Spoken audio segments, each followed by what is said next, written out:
I'm supportive of the people here. I think Mike Enoch's a good guy. I think Richard Spencer is a good guy, and I think it's a really horrific thing that white people are called all sorts of wicked names if they dare to stand up for their own interests. So somebody's got to go ahead and do that.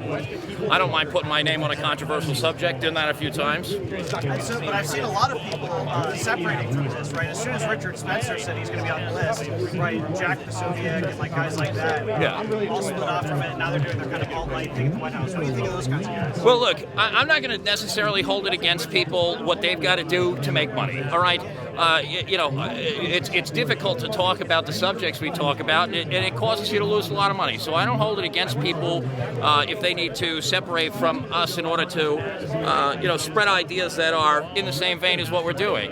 However,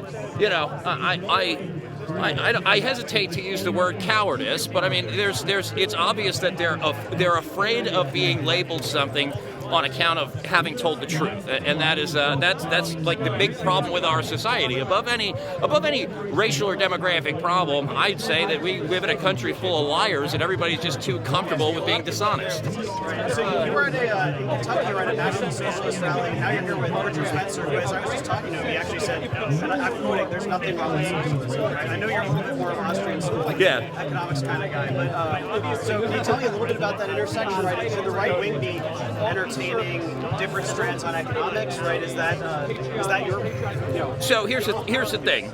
I'm something of a student of economics. I favor the teachings of the Austrian school, and so I don't believe that central economic planning is a particularly good idea. I think people left to their own devices and made to bear the costs of their own behaviors make better decisions than when they can pawn those costs off onto other people.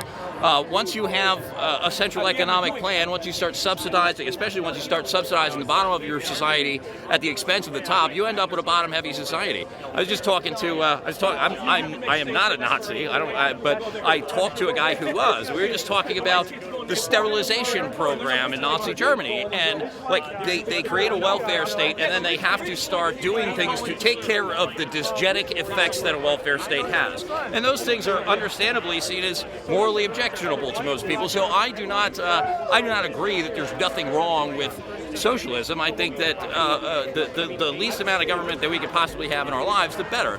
But frankly, if I'm going to deal with, when I talk to socialists on the alt-right, I can at least have an honest discussion with them.